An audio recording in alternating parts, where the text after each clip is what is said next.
पृथु की वंश परंपरा और परचेताओं को भगवान रुद्र का उपदेश। श्री मैत्रेय जी कहते हैं, विदुर जी, महाराज पृथु के बाद उनके पुत्र परम यशस्वी विजिताश्व राजा हुए। उनका अपने छोटो भाइयों पर बड़ा स्नेह था, इसलिए उन्होंने चारों को एक एक दिशा का अधिकार सौंप दिया। राजा विजिताश्व ने हर्यक्ष को पूर्व, धूम्रकेश को दक्षिण, वृक को पश्चिम और दर्विन को उत्तर दिशा का राज्य दिया। उन्होंने इंद्र से अंतर्धान होने की शक्ति प्राप्त की थी, इसलिए उन्हें अंतर्धान भी कहते थे। उनकी पत्नी का नाम शिखंडिनी था।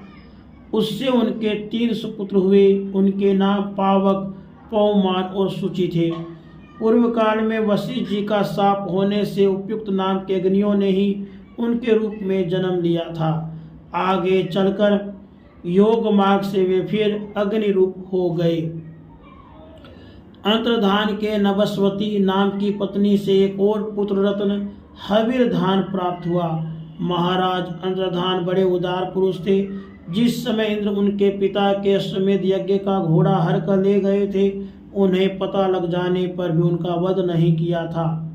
राजा अंतर्धान ने कर लेना, दंड देना, जुर्माना वसूल करना आदि कर्तव्यों को बड़े कठोर एवं दूसरों के लिए कष्टदायक समझकर एक दीर्घकालीन यज्ञ में दीक्षित होने के बहाने अपना राजकाज छोड़ दिया।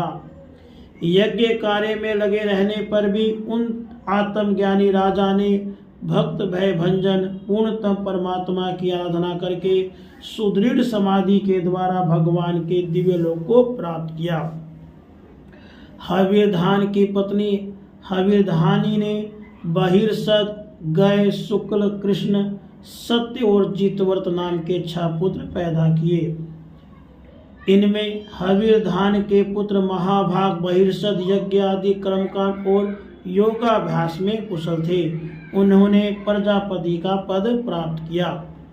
उन्होंने एक स्थान के बाद दूसरे स्थान में लगातार इतने यज्ञ किए कि सारी भूमि पूर्व की ओर अग्रभाग करके फैलाए हुए कुशों से पट गई।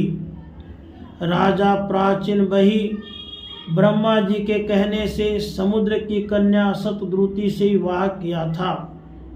सर्वांग सुंदरी किशोरी शतद्रुति सुंदर वस्त्र आभूषणों से सज धज कर विवाह मंडप में जब भाव